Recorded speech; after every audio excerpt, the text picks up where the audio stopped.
Okay, good morning, students. So in earlier class, we seen how the design of cylinder is going to perform. In today's class, let us see the design of piston.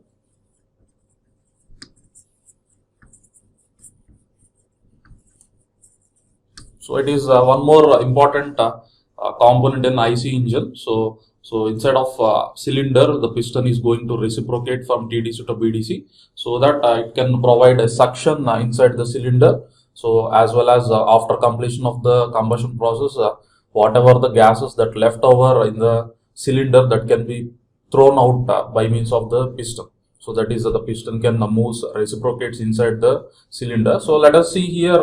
So this is the full sectional view of piston, IC engine piston. So here let us see what are the various parts that the piston should have. So this is the top motion of the piston should consist of either it is in concave shape or convex shape, or in some of the cases so it can provide so in order to accommodate the combustion chamber here, so that this portion we call it as a head or crown. So at the top of the piston we can provide a head, or we call it as a head or crown, so that we have a combustion chamber. So whatever the combustion process that will take place here. So at the top of the piston we can also observe ring grooves. So this is piston ring grooves. So here so in the piston, so it is reciprocating in the cylinder. So by the reciprocatory motion, so in this piston helps to compress the total volume into the clearance volume, whatever the gases that comes out coming into the cylinder, so that amount of total volume is compressed into that is specific clearance volume. So here whenever it is compressing, so the compressed gases should not pass through the, so from the clearance volume here from towards the past of the piston, so that the piston should always seal in the cylinder. So that the reason here the grooves are present. So in these ring grooves we can provide a piston rings, so which is also in cylindrical ones that can be placed in this portion. So either 3 or 4 or 5, so that based upon the cylinder size or the piston size. So both are same. The outer diameter of piston can be taken equal to the inner diameter of the cylinder. So in the piston grooves again, so piston rings, coming to the piston rings, so we have two types of piston rings we have. So one is compression ring, that is always kept in the topmost portion in the rings, and the lower the ring we call it as an oil ring.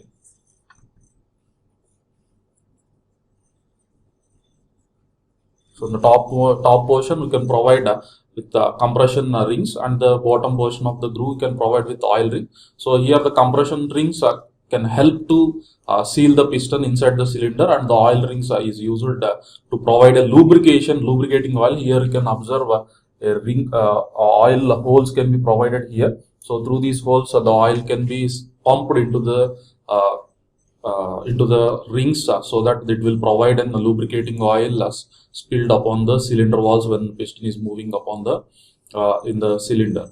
So clear. So as well as these oil rings can also act as a scrappers. So when it is moving from a BDC to the TDC, it can provide a lubricating oil, and it can move from a TDC to the BDC from top dead to the bottom side. So the oil, the lubricating oil that present upon the cylinder, that has to be scrapped by means of these oil rings. So that is the main function of piston rings. So and then coming to the piston, another portion we call it as, here we can provide it with a piston pin. So these we call it as a piston pin.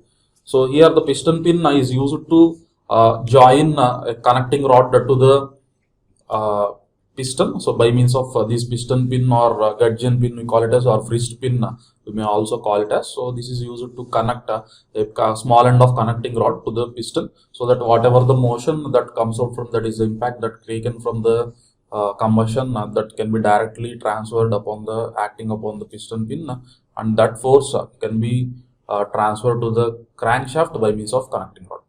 And here the combustion process can take place here at this portion. So whatever the force acting on the piston head, that can be taken by means of these head or crown portion, so that in order to withstand we can provide a columns here. So below the piston head, we can provide a columns below these head, so that the force can be supported by means of these portion, columns portion. These columns we call it as ribs.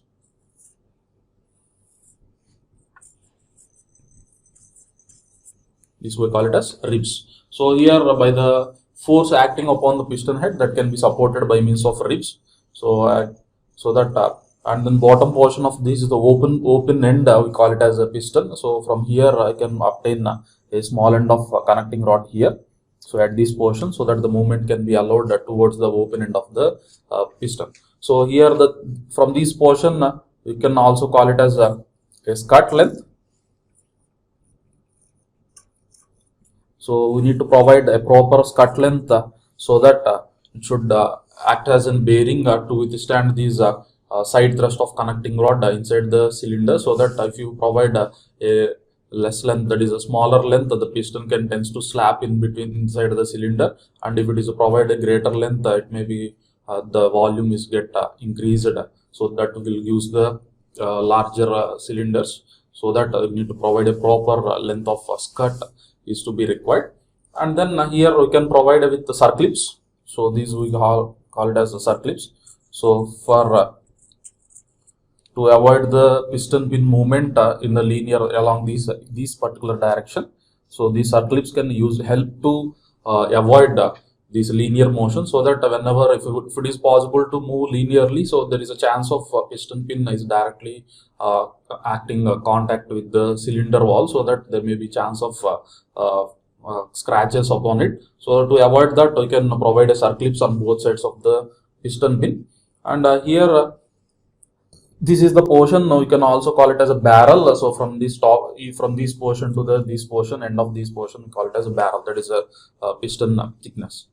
And coming to the design of the piston, so whatever the various terms we are going to use, so the terms used in the design of piston is a capital D.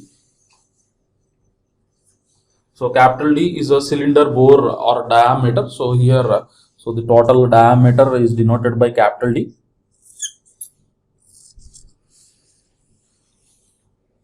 So D is the diameter or cylinder bore, or diameter of cylinder bore as well as the diameter of the piston is taken as same. And the capital L, so that is total length of piston.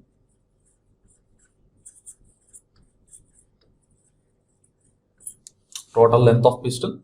And then so after that, so the design process can be taken in a few steps by dividing the various parts of the piston, which starts from the head or crown.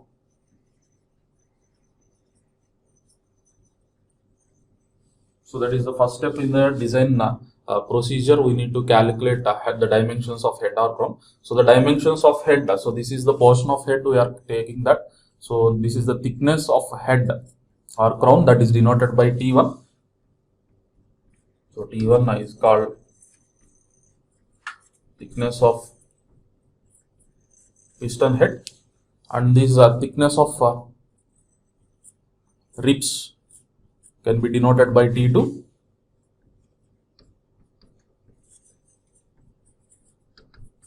Thickness of ribs.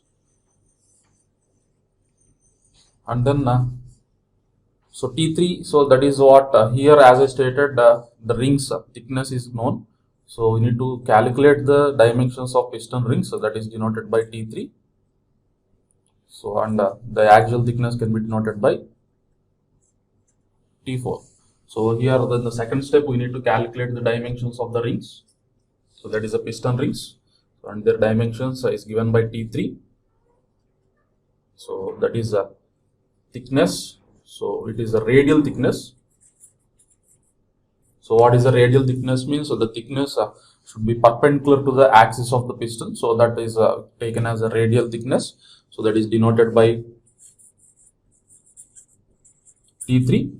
And the T4 we cannot need to calculate, that is the axial thickness of piston rings, that is the length along the, or the thickness along the axis, axial thickness of rings. So and then T4, T3 and T4, and then after calculating the dimensions of rings, we need to calculate the scut length as well as the barrel thickness, the dimensions of scut and barrel. So here the dimensions of scut is a length, so that is denoted by small l. So and then for the calculating dimensions of barrel, we need to calculate the two different dimensions. One is thickness at the top side of the piston, that is T5, that is the maximum thickness of the piston is given, and then T6 also need to be calculated, that is here, so it is given by T6. So T5 is the maximum thickness of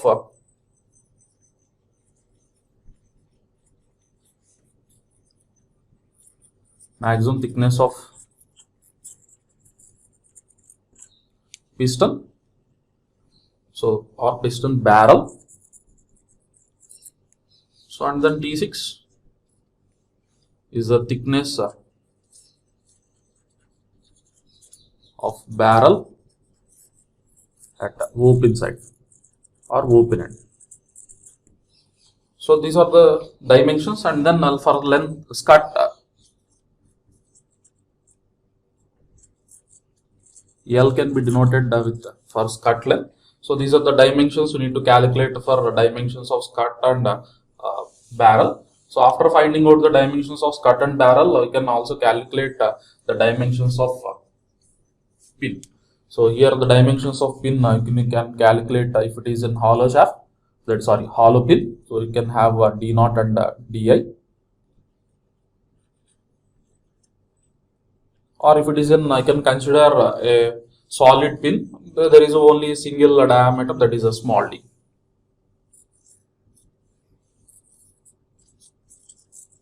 Diameter of pin. So these are the various dimensions we need to calculate in the design of piston. So first one starts with the head or crown, and the second one is the piston rings, and the third one is the dimensions of scut and barrel. And then finally you can calculate the piston pin dimensions, so that the design of piston is going to complete. So first let us see how the design of piston head is going to design. And first in the design of piston, so the first thing we need to calculate, that is piston head or crown.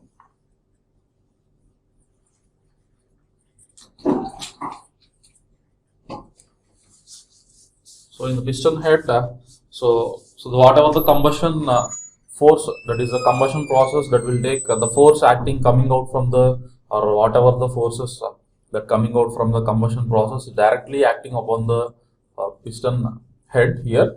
So here the piston head is designed by considering in two factors. So that is so based on strength.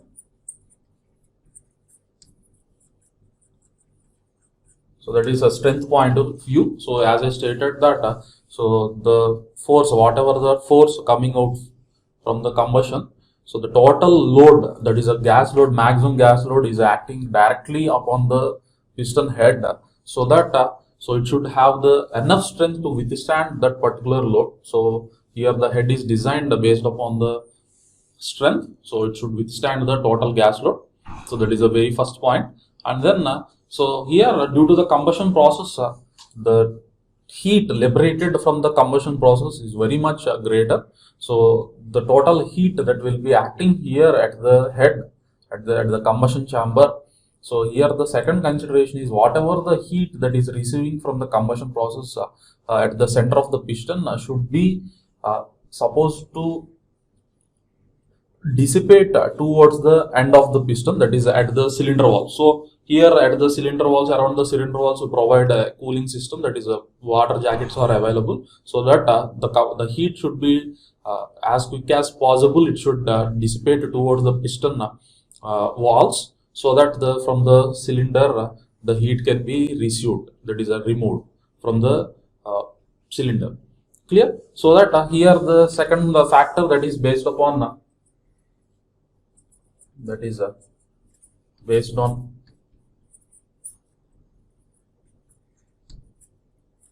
heat dissipation. So that here so piston head is designed based upon the two factors or the two considerations. One is based on strength and number one is based on heat dissipation. So let us see first one, the based on strength. So here based on strength, so we need to consider the maximum gas pressure comes from the combustion process based upon that. So as well as here again, so this piston head is considered as a flat circular plate, assuming it as a flat circular plate, and it is subjected to the maximum gas load from the combustion. That is a maximum gas pressure coming out from the combustion process. So, and one more consideration is it is fixed at the ends. So it is a flat circular plate fixed at the ends. So and then so due to the explosion process, the pressure, whatever the pressure coming out, so that pressure is uniformly distributed over the area of piston head. Clear? So that is the main consideration. So it is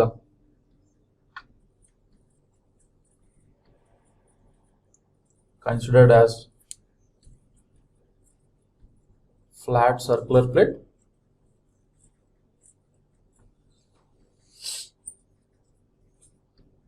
And is fixed at ends, as well as the maximum gas pressure is uniformly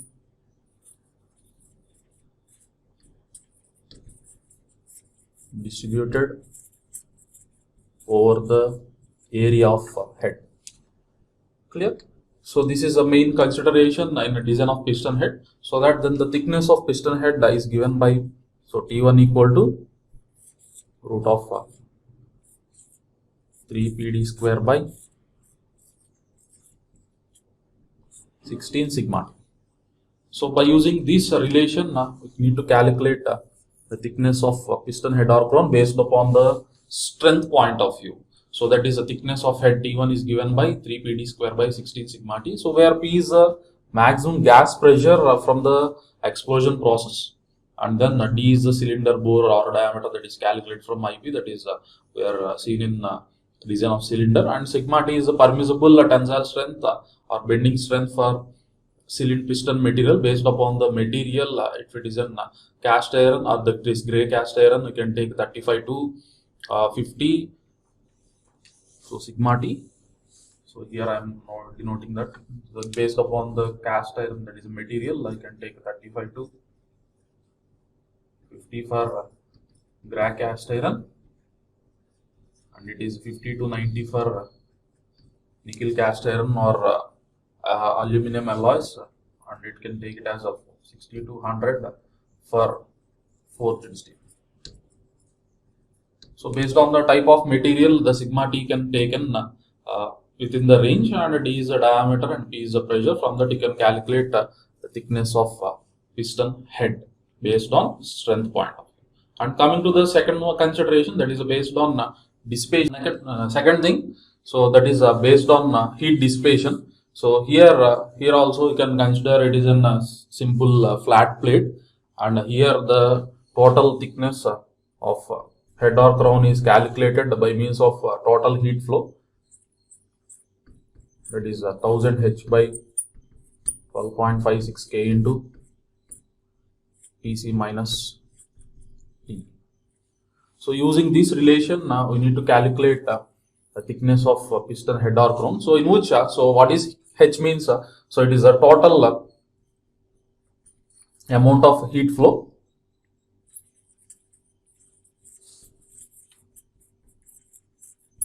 in kilowatts. So and the K is thermal conductivity.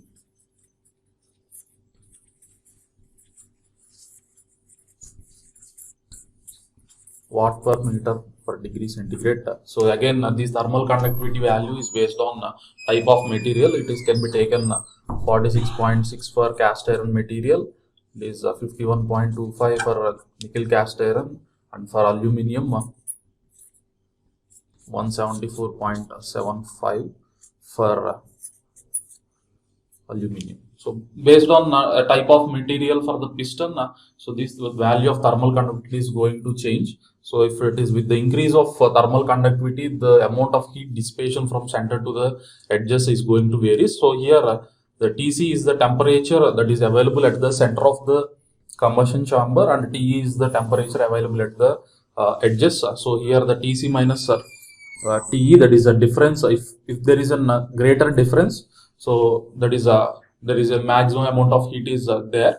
So that with the minimum difference, we said that there is a total heat dissipation is going to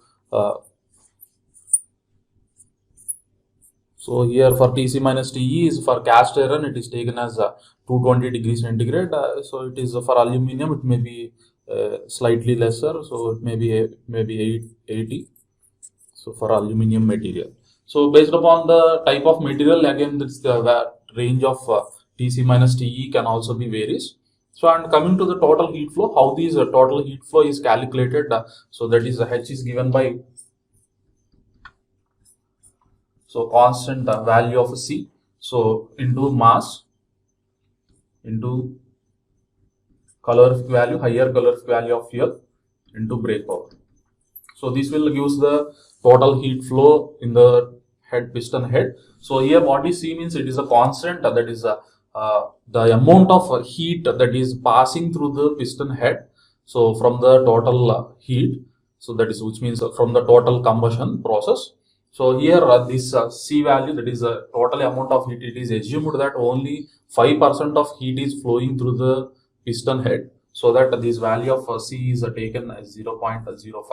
So we are assuming that from the combustion process, the heat is only a 5% of heat is passing through the piston head. So that the constant, the value of C is taken as 0.05, and M is the mass of fuel per kg per BP. So that is consumed for generating of 1 BP of brake power, that is 1 kilowatt of brake power. And HCV is the higher calorific value. So if it is based upon the fuel, so it is 45 into 10 power 5 diesel kilojoules per kg Kelvin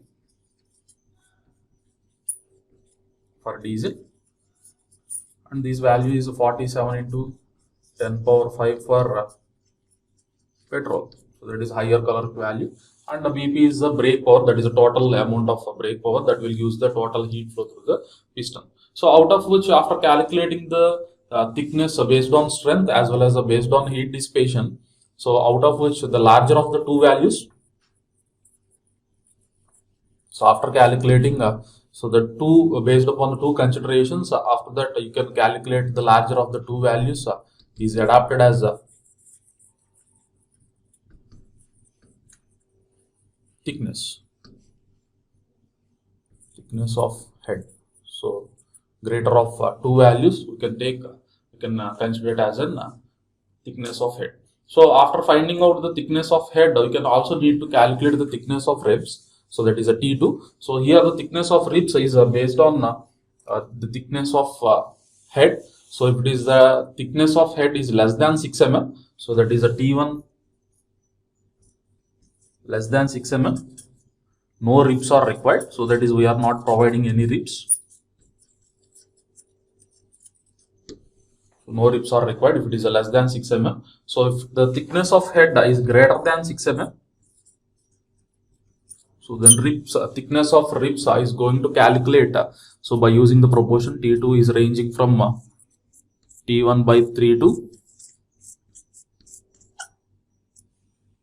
T1 by 2. Clear? So here I am writing that is that T2 can be given by T1 by 3 to T1 by 2. So that is based on the thickness of head again. So that can calculate the thickness of ribs. So here the thickness of ribs is only calculated when it is greater than 6 mm.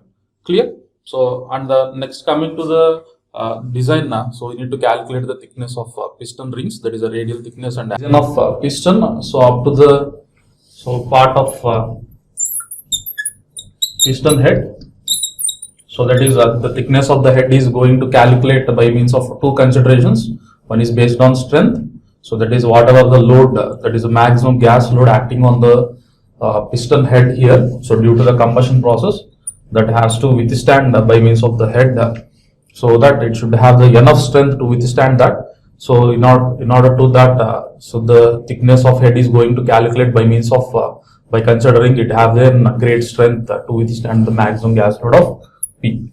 So that is the one of the consideration. And coming to the another consideration, so whatever the heat that is comes out from the combustion process that will be affected at the center of the piston head, so that should be dissipate towards the ends of the piston edges, so that the around the cylinder walls will provide in cooling jacket, so the heat can be removed. So these are the two main considerations. The dimensions of piston head is going to calculate, that is thickness of piston head or groove denoted by T1. So one is based on strength and another one is based on heat dissipation. So after calculating these two thickness based on two considerations, the larger of the two values is adopted as a final thickness of piston head, that is T1. So and then if the thickness of head is less than 6 mm, so there is no ribs are required, so that there is no need to calculate the thickness of ribs T2. So that is so here it is a T1, so and this is the value of T2. So no need to calculate the value of T2 whenever the thickness of head is less than 6 mm. So if it is greater than 6 mm, we can calculate the thickness of ribs, so using the proportion T1 by 3 to T1 by 2. So that is what we discussed in earlier class. So and coming to the next step of design, so we need to calculate the dimensions of piston rings. So here we provide in piston rings here in the piston grooves.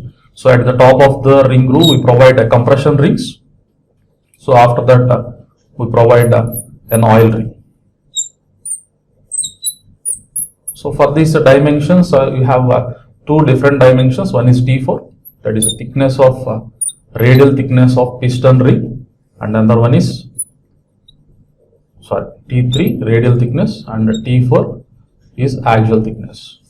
Clear? So here so the piston rings are used to seal the piston inside the cylinder, so that there is always a pressure is acting on the cylinder walls by means of expansion of the piston rings. So here the piston ring thickness, there is a radial thickness of piston rings T3 and T4. So second one is the piston rings, so that is the radial thickness is T3.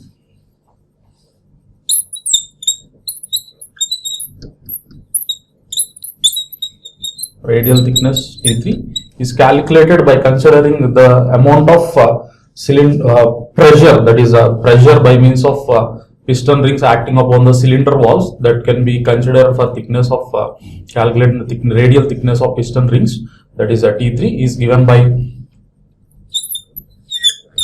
d root 3pw by sigma t. So where here d is diameter of the cylinder, that is a cylinder bore or diameter of piston. So and pw is a pressure acting on the cylinder walls. So here the pressure acting on cylinder walls is limited to 0.025 Newton per mm square to 0.042 Newton per mm square. This is the limited pressure for the that is acting on the cylinder walls. So using that we can calculate the thickness, radial thickness of piston rings. So and the sigma t is or sigma t or sigma tr you can take. So where sigma tr is allowable tensile strength for that is a ring material. So that is taken from 85 to 110 Newton per mm square for cast iron material. So if it is given in the data, you can take it directly, or otherwise you can assume in between these value for cast iron rings. So you can take 85 to 110 Newton per mm square. So using this, so you can calculate the radial thickness of piston rings. So that is a T3. So that is the thickness perpendicular to the axis of piston. So after that, you can also need to calculate. So you can also need to calculate the axial thickness. So T4. So the axial thickness of piston rings is calculated by using the empirical relation. The axial thickness of piston ring T4 is calculated by using the empirical relation, that is based upon the thickness, radial thickness of piston rings T3. So that is T4 is given by 0.7 T3 to T3. So using this relation, you can calculate the axial thickness of piston ring. So after finding out the radial thickness and then axial thickness, we can also need to calculate the thickness, that is the width of top length. This is the width of top length denoted by B1. So as well as we can also calculate the width of other ring length, that is denoted by V2. So both the thickness of ringland as well as the thickness of topland and other ringland can also be calculated using the empirical relation. So first of all, I can see, so width of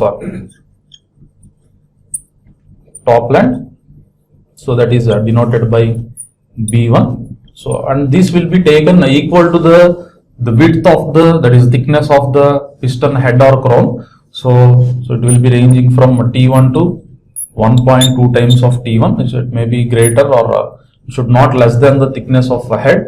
So it may be equal to T1 or it can slightly greater than the value of T1. So and then we can also calculate the width of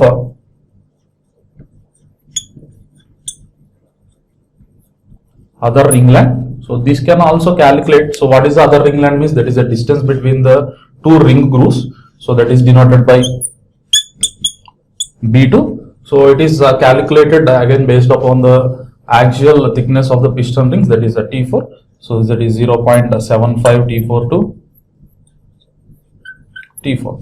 So using these empirical relations, we can calculate axial thickness and width of topland and width of the other ringland. So apart of that, you can also need to calculate the dimensions of the rings, that is the free end of the rings. So for example, you can view from the top. So the rings should be in this fashion.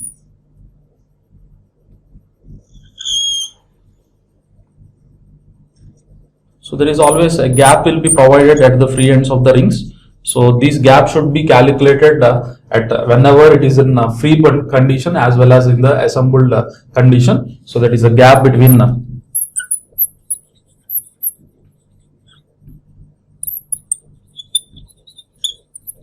free ends of ring is to be calculated. So when it is a free, so this gap can be taken equal to the 3.5 T3 to 4 times of T3. So or if it is in the assembled fashion, that is when it is unassembled view fashion. So when it is assembled in the cylinder, and this gap should be calculated based upon the cylinder bore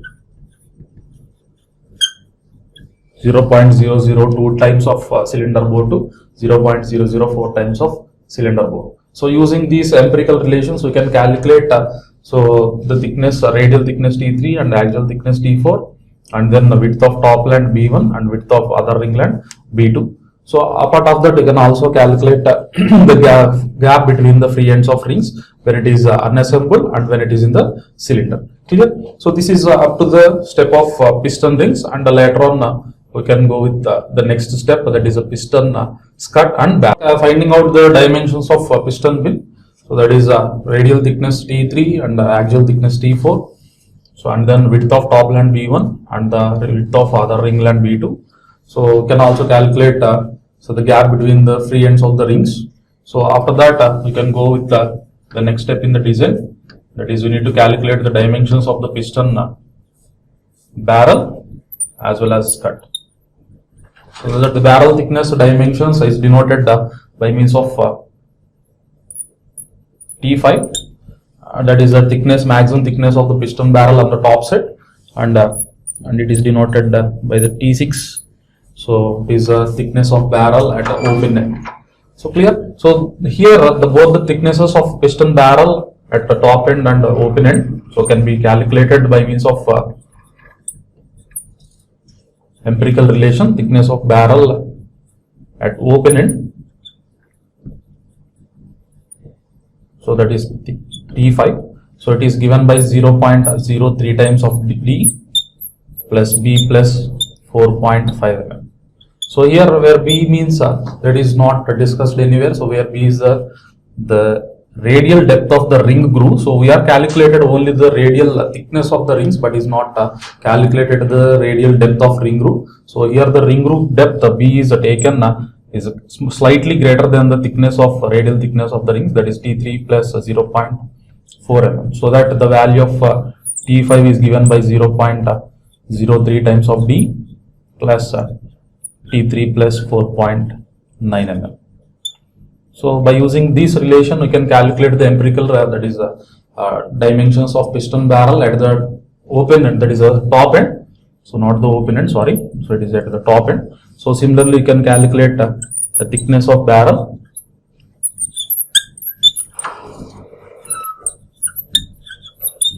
at open end, so that is denoted by T6. So it is given by relation 0.25 T5 to 0.35 T5. So using this relation, we can calculate the thickness of piston barrel, that is thickness at the top end as well as the open end, that is bottom end. So after that, you need to calculate the skirt, dimensions of skirt. So here this is the portion, we call it as a skirt from the ring section to the bottom end of the piston. Now we call it as skirt. So and the distance we call it as length of skirt. So that is given by L. So the main function of the skirt, here the skirt is acting as an bearing. So as an bearing inside the cylinder. So when it is that can acts that can supports the side thrust of the connecting rod. So here we don't take the total load as an acting on the cylinder walls. So here out of the total gas load, only 1/10 of the gas load is considered as a side thrust acting on the cylinder walls. Clear? So using that, so that can be equated to the bearing load acting on the piston skirt length. So we can calculate the length of skirt. So clear? So here the skirt length is calculated by equating skirt length is determined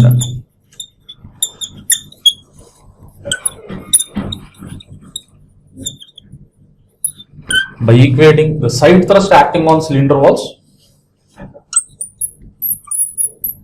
side thrust acting on skirt to bearing load acting on skirt, to bearing load acting only on the skirt. So here one more assumption we are taking, that is the side thrust acting on the skirt is taken is only 1/10 times of, that is a 1/10 part of the total gas load. So we know that the total gas load is given by, so that is the W is given by total gas load area into the maximum gas pressure pi by 4 d square into P. So we are taken the side thrust can be equal to, so only 1/10 of maximum gas load, that is 0.1 into maximum gas load, that is 0.1 into pi by 4 d square into P. Clear? So using that, this is the total side thrust acting on the piston skirt.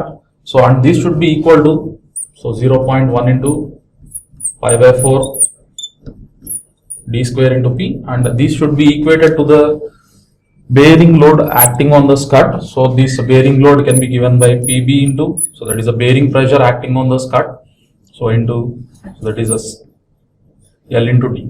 So where L is the length of the skirt and D we know that is a cylinder bore, and PB is the bearing pressure acting on the skirt length. So that can be ranging from based upon the different types of engines. So that VB can be taken from data book. So you can calculate from this the skirt length L. Clear? So using this relation, you can calculate the length of skirt L. So diameter is known, maximum pressure is known, and PB is taken from data book based upon the engine rating. So you can calculate the total length of skirt. So clear? So the skirt length is calculated or determined by equating the side thrust acting on the skirt to the bearing load acting on the skirt. So here the assumption, whatever the assumption we are taking, that is the assumption is, so you can clearly state that assumption. So the assumption is a side thrust, whatever acting on the skirt is only 1/10 portion of the maximum gas load acting on the piston. So and that should be equated to the bearing load. So by equating these two expressions, we can calculate the length of skirt. That is the dimensions of piston barrel and skirt. So after that, you need to find out the dimensions of piston pin. Next, so after calculating the dimensions of piston barrel, that is T5 and T6. So you need to calculate the dimensions of piston pin. So here the piston pin is used to connect the small end of connecting rod. So here the small end of connecting rod will come in this place. So that can be connected by means of a piston pin, or it may also call it as a gudgeon pin or wrist pin. So on these dimensions, so the length of the piston pin is taken equal to the diameter of a cylinder, but only the dimensions we need to calculate is a diameter of piston pin. So here if you take an it is an hollow shaft. So that is a hollow pin. We are having the two different diameters, that is the inner diameter and outer diameter. So that is denoted by D naught. It is outer diameter, and the inner diameter is denoted by Di. So here the diameter of piston pin is calculated or determined by equating the dimensions of pin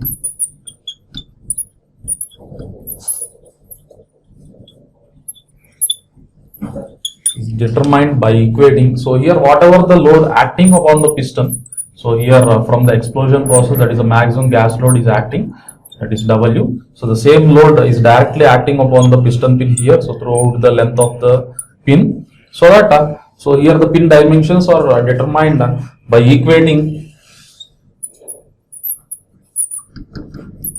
maximum gas load to the bearing load acting on pin.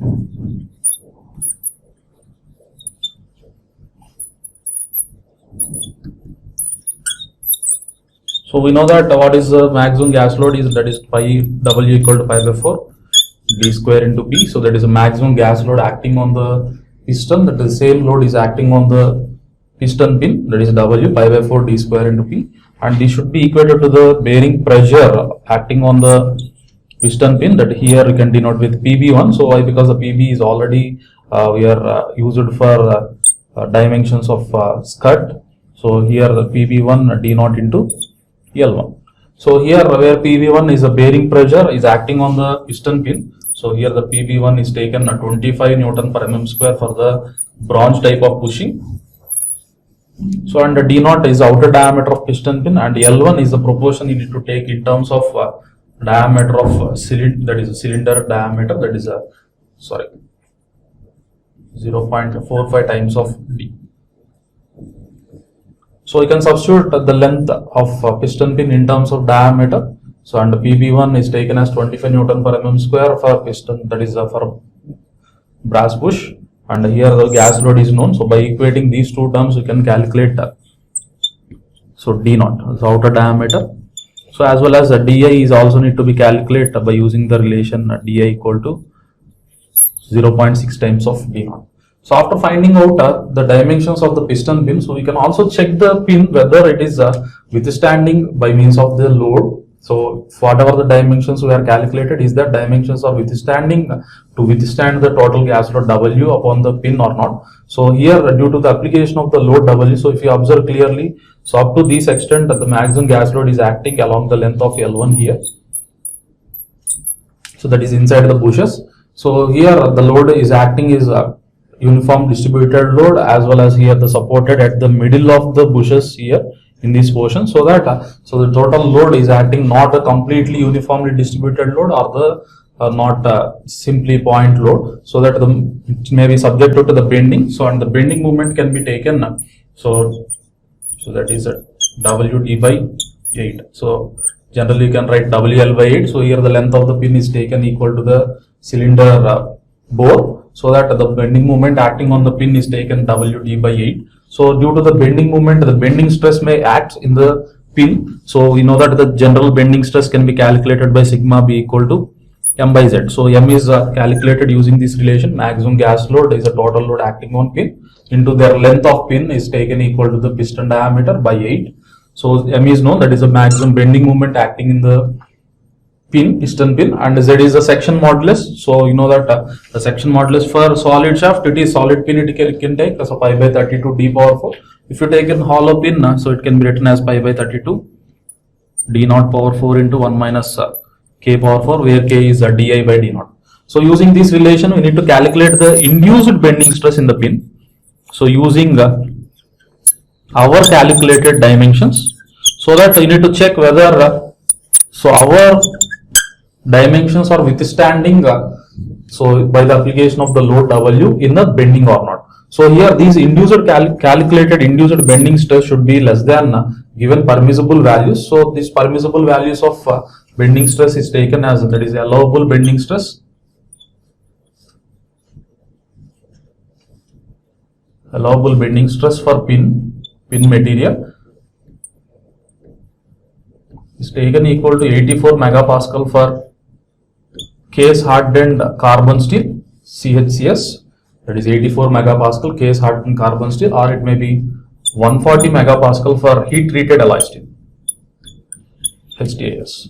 So for the pin material we may use either CHCS, that is a case hardened carbon steel, or it may be heat treated alloy steel. So you can consider any of the type of material. So this is the allowable bending stress for the pin material, and you can check the calculated induced bending stress whether it is less than the allowable stress or not. If it is going to increase, the pin is going to fail in bending. So that again you can recheck the dimensions once again from the equating of this gas load to the bearing load of the pin, so that you can increase the diameter of the pin. So in order to withstand the maximum bending of the pin by the application of maximum gas load, so that I can calculate the dimensions of pin D0 and DA, and it is also checking in the bending stress so that it is going to withstand, then only the design of pin is safe. Clear? So this is the design procedure we need to follow for the design of piston. So which starts from the piston head or crown. So we need to consider in two situations basing on the strength point of view as well as the heat dissipation. That is, you can calculate the T1 and T2, and then calculate the dimensions of piston rings, radial thickness, axial thickness, and then width of top land and other width of other ringlet, and then calculate the dimensions of barrel and skirt. So that is T5 and T6 and length of skirt L, and finally you can calculate the dimensions of piston pin and check whether the pin is withstanding by the application of the load or not in bending, along with checking with the allowable bending stress of the piston pin material. Clear? And in next class we can see the example problem for design of piston. Thank you.